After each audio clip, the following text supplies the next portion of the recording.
السلام علیکم۔ امید ہے آپ سب دوست احباب خیریت سے ہوں گے۔ ہم وحدت ادیان کے تصور پہ گفتگو کر رہے تھے، اور اس حوالے سے ہم گزشتہ چند ویلاگس میں ہم نے ایک بہت عالمی شہرت یافتہ ایک مرجع، ایک مجتہد، آیت اللہ العظمیٰ، اور ایک شیعہ عالم دین علامہ کمال حیدری صاحب کا جو نظریہ ہے اس پہ ہم بات کر رہے تھے کہ وہ وحدت ادیان کس چیز کو سمجھتے ہیں اور ان کے خیال میں یہ کیا ہے۔ اور یہ ہم نے پوری طرح ان کے الفاظوں سے، ان کی ویڈیوز سے، ان کی گفتگو سے میں نے آپ کے سامنے یہ بات رکھی کہ وہ اس بات کی بہت شدت سے قائل ہے کہ تمام مذاہب کے لوگ جب تک ان میں ایمان باللہ، ایمان بالیوم الآخر اور عمل صالح ہے، وہ نجات کے مستحق ہے۔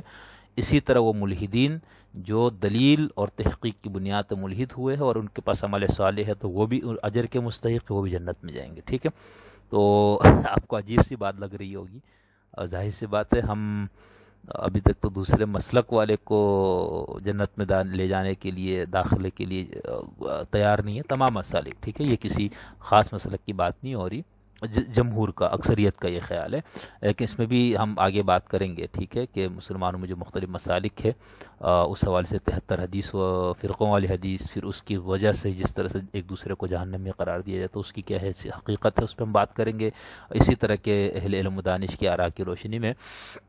تو علامہ صاحب یہاں تک بات کر رہے، ٹھیک ہے، کہ آپ کسی بھی مذہب کے ماننے والے تو آپ نجات کے مستحق ہیں۔ آپ کو شریعت محمدیہ پر ایمان لانا، اس کو قبول کرنا، اس پہ عمل کرنا کوئی ضروری نہیں ہے، اگر آپ دلیل کی بنیاد پہ کسی اور مذہب کو سچ سمجھ رہے ہیں۔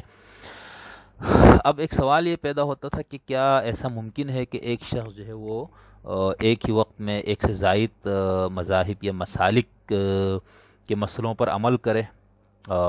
تو اس حوالے سے علامہ کمال حیدری صاحب نے ایک گفتگو کی ہے، تو آج کی ویلاگ میں ان کا یہ سوال کا جواب، یہ جو اعتراض تھا اس کا جواب جو انہوں نے دیا، وہ میں انہی کے الفاظ میں آپ کے سامنے پیش کروں گا۔ اچھا، آج کل ایک دنیا میں، مسلمانوں میں ایک تصور بہت زیادہ فروغ پا رہا ہے، اور اس کی بنیادیں پیچھے سے بھی ملتی ہے، اہل علم کے ہاں یہ موجود ہے، کہ جس کو فقہ تلفیق کہا جاتا ہے، کہ آپ کسی ایک مسلک کے پابند نہ رہیں، بلکہ مختلف مسائل میں آپ مختلف مسالک کے مسئلوں پر عمل کریں۔ ٹھیک ہے، اچھا، اس کے لیے دیکھیں، ایک تو آسانی، ٹھیک ہے، یرید اللہ بکم اليسر ولا یرید بکم العسر ہے، دوسرا ہے کہ دلیل کی بنیاد پہ۔ ٹھیک ہے، یہ نہیں کہ آپ نے کہا کہ چلو خواہش نفس کی تکمیل ادھر سے ہو رہی ہے، اس پہ جانے سے ذرا ایک زندگی میں ذرا آسانی ہو رہی ہے، تو یہ نہیں۔ ٹھیک ہے، دلیل کی بنیاد پہ آپ یہ سمجھتے ہیں، تحقیق کی بنیاد پہ،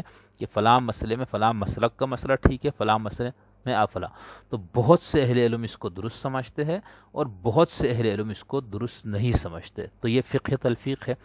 تو علامہ کمال حیدری صاحب نے اس بات کو تھوڑا سا وسعت دی، وہ کہتے ہیں کہ آپ مسالک کی بات کر رہے ہیں، اس کو ہم مذاہب تک بھی پھیلا سکتے ہیں یا نہیں۔ تو علامہ کمال حیدری صاحب اس پہ کیا فرماتے ہیں، ذرا آپ ان کی گفتگو سنیں۔ یہ مختصر سی ویڈیو کلپ ہے ان کی، جس کے اندر انہوں نے اس سوال کا جواب دینے کی کوشش کی ہے۔ یہ ملاحظہ فرمائے، پھر میں اس کا ترجمہ کرتا ہوں۔ البعض لم يتحمل من السيد الحيدري أن يقول جواز التعبد بجميع المذاهب الإسلامية.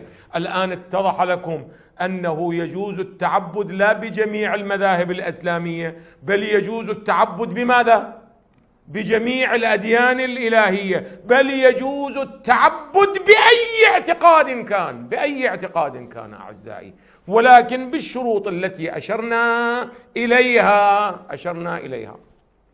هنا يوجد تساؤل مختصر أطرحه أعزائي حتى أدخل.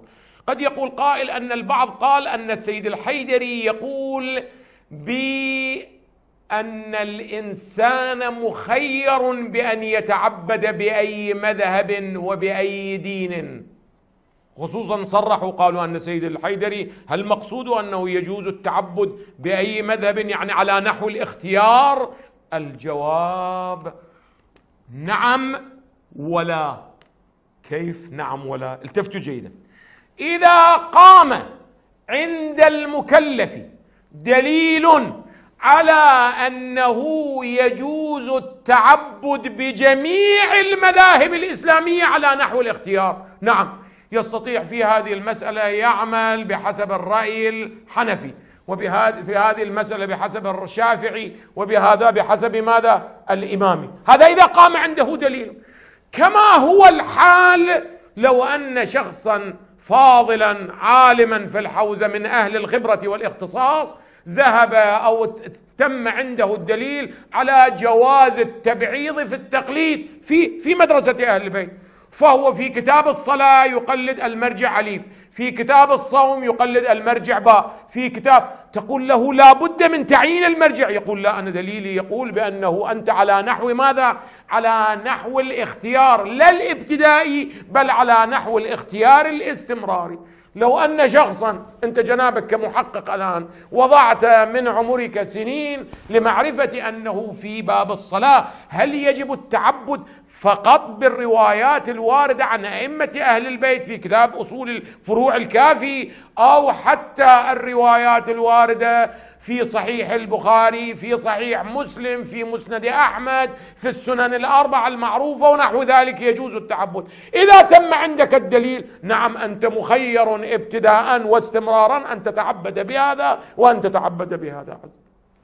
إذن الجواب: هل يجوز التعبد بجميع المذاهب بجميع الأديان على نحو الاختيار؟ الجواب: إن قام عندك دليل على جواز التعبد بها على نحو الاختيار ابتداء واستمرارا، نعم يجوز. إن لم يقم عندك دليل، لا يجوز. إذن ماذا هو رأينا في هذه المسألة؟ هل يجوز بنحو الاختيار أو لا يجوز؟ هذا تابع للدليل، فإن كان هناك دليل على الاختيار في التعبد، نعم مولانا، وإن لم يكن هناك دلیل لا يجوز. أعزائي، انتهينا من هذه. یہ آپ نے سنا، علامہ صاحب کہہ رہے ہیں سوال: کیا یہ ہو سکتا ہے کہ ایک شخص بیک وقت ایک سے زائد مسالک اور مذاہب کے مطابق عمل کرے؟ کسی مسئلے میں حنفی، کسی میں شافعی، کسی میں شیعی، اسی طرح کسی مسئلے میں اسلام، کسی میں یہودیت، کسی میں اور کوئی مذہب؟ یہ سوال کر رہے خود. پھر اس کا تو جواب دے رہے، کہہ رہے کہ کچھ لوگوں سے یہ بات برداشت نہیں ہو رہی کہ سید حیدری کس طرح سے سارے اسلامی مسالک کے مطابق زندگی گزارنے یا اس پر عمل کرنے کو جائز سمجھتے ہیں. یعنی لوگوں کو یہ بات ہضم نہیں ہو رہی کہ میں یہ بات کیسے کر رہا ہوں. اب تو آپ پر یہ واضح ہو گیا کہ نہ صرف اسلامی مسالک کے مطابق زندگی گزارنا جائز ہے، بلکہ تمام آسمانی ادیان و مذاہب کے مطابق زندگی بسر کرنا جائز ہے، بلکہ کسی بھی عقیدے کے مطابق زندگی بسر کرنا جائز ہے، لیکن ان شروط کے ساتھ جس کی طرف ہم نے اشارہ کیا ہے. یہاں ایک سوال پیدا ہوتا ہے، کوئی کہنے والا کہہ سکتا ہے کہ سید حیدری یہ سمجھتا ہے کہ کوئی بھی انسان کسی بھی مذہب یا مسلک کے اوپر عمل کرنے میں اختیار رکھتا ہے. اختیار کا ہوتا ہے یعنی وہ اس کو چوائس ہے، ٹھیک ہے، یعنی کسی کو کسی بھی مسلک یا مذہب پر عمل کرنے کی اجازت ہے. یہاں تک کہ صراحت کے ساتھ کہا جاتا ہے کہ سید حیدری کے مطابق ہر انسان کو مکمل آزادی ہے کہ وہ جس مسلک یا مذہب پر جب عمل کرنا چاہے تو کر سکتا ہے. تو یہ کہہ رہے کہ لوگ یہ کہتے ہیں، تو علامہ صاحب کہہ رہے کہ میرا جواب ہاں اور نہ دونوں میں ہے. یعنی کیا علامہ صاحب کی جو بات ہے، کیا ایک شخص بیک وقت ایک سے زائد مسالک پر یا ایک سے زائد مذاہب پہ عمل کر سکتا ہے، اس کے لیے جائز ہے؟ تو علامہ صاحب یہ کہہ رہے کہ بھائی میں اس کا جواب ہاں اور نہ دونوں میں دیتا ہوں. پھر کہتے ہیں ہاں اور نہ دونوں جواب کس طرح؟ یعنی آپ یہ کہہ رہے کہ ہاں یہ ہو بھی سکتا ہے اور نہیں بھی ہو سکتا، یہ کیسے؟ تو علامہ صاحب کہہ رہے ذرا غور کیجیے، ذرا توجہ سے میری بات سنیں. علامہ صاحب کی بات جو میں نے آپ کو ویڈیو سنائی ہے اس کا میں ترجمہ کر رہا ہوں. وہ فرماتے ہیں جب مکلف پر، یعنی جو عمل کرنے کا مکلف ہے، جس انسان سے عمل کا مطالبہ کیا جا رہا ہے، جب مکلف کے پاس دلیل قائم ہو جائے، یعنی کسی بھی مسئلے میں وہ دلیل کے ذریعے کسی نتیجے پہ پہنچتا ہے کہ تمام اسلامی مسالک پر عمل کرنا جائز ہے بطور تخییر، تو یہ جائز ہے. یعنی اگر کوئی شخص تحقیق کے بعد دلیل سے اس نتیجے پہ پہنچتا ہے کہ وہ ایک آدمی کو بیک وقت مختلف مسالک کے مختلف مسئلوں پہ عمل کرنا جائز ہو جاتا ہے، دلیل کی بنیاد پہ یہاں پہنچا، تو علامہ صاحب کے اس کے لیے بالکل جائز ہے. ٹھیک ہے، مثلا اس مسئلے میں حنفی مسلک کے مطابق، کسی مسئلے میں شافعی مسلک کے مطابق، کسی مسئلے میں شیعہ مسلک کے مطابق، تو یہ بالکل درست ہے جب اس کے پاس دلیل ہو. یہ ایسا ہی، اب یہ ایک مثال دے رہے اپنے اہل تشیع کے دائرے سے۔ یہ ایسا ہی ہے جیسے کوئی عالم فاضل اور کسی اسلامی درسگاہ سے فارغ التحصیل کو فقہ میں تبعیض کا اختیار ہے۔ تبعیض، ٹھیک ہے، یعنی شیعہ مسلک کے مطابق وہ نماز کے مسائل میں مرجع الف کی تقلید کرتا ہے، روزہ کے مسائل میں مرجع بے کی تقلید کرتا ہے وغیرہ۔ تو وہ کہتے ہیں یہ تبعیض تو آپ کے ہاں جائز ہے فقہ امامیہ میں، علامہ صاحب فرما رہے، ٹھیک ہے۔ آپ اس کو کہیں گے کہ ایک ہی مرجع کی تقلید لازمی نہیں ہے، وہ کہے گا نہیں، کیونکہ میرے پاس دلیل ہے۔ یعنی اگر مثال کے طور پر ایک شیعہ عالم پڑھا لکھا تعلیم یافتہ شخص اپنے آپ کو کسی ایک مرجع کا مقلد سمجھتا ہے، لیکن وہ کسی مسئلے میں کسی اور مرجع تقلید کو درست سمجھتا ہے، تو کہتے وہ تو تبعیض جائز ہے نا آپ کے ہاں۔ تو یہ کہہ رہے کہ جب یہ جائز ہے تو، اور کس بنیاد پہ کہ وہ کہتا ہے میرے پاس دلیل ہے کہ اس فلاں مسئلے میں فلاں مجتہد زیادہ بہتر ہے، اس کا مسئلہ زیادہ حق کے اور سچائی کے قریب ہے، تو کہتے ہیں آپ کے لیے جائز ہے، ٹھیک ہے۔ تو یہ کہہ رہے کہ یہ اختیاری امر ہے نہ کہ لازمی۔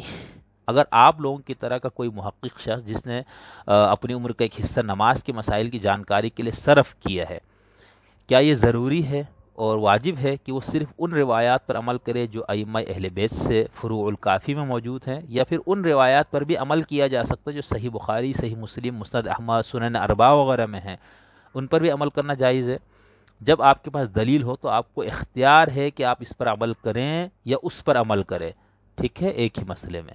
اب اس سوال کا جواب کہ کیا تمام مذاہب اور ادیان پر عمل کرنے میں ہم مختار ہیں، ہم اختیار رکھتے ہیں کہ کسی مسئلے میں یہودیت کے کسی مسئلے کو لے لے، کسی میں عیسائیت کے، کسی میں بدھزم کے، کسی میں اسلام کے؟ علامہ صاحب یہ کہہ رہے ہیں کہ کیا یہ ٹھیک ہے؟ جواب یہ ہے کہ جب آپ کے پاس دلیل ہو تو یہ جائز ہے، اور اگر آپ کے پاس دلیل نہیں ہے تو جائز نہیں ہے۔ تو انہوں نے شروع میں کہا تھا نا کہ ہاں اور نہ دونوں میں جواب، تو وہ یہ ہے ان کا جواب۔ اب علامہ صاحب کہہ رہے ہیں اب ہماری رائے اس مسئلے میں کیا ہے؟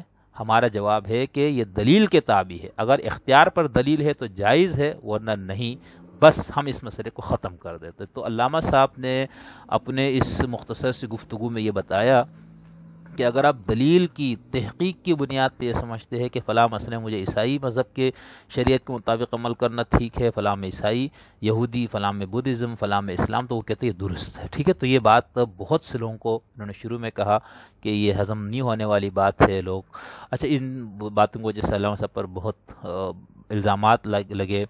پھر علامہ کمال حیدری صاحب کی اس رائے کا خود اہل تشیع کے بہت سارے علماء نے اس کا جواب بھی دیا ہے۔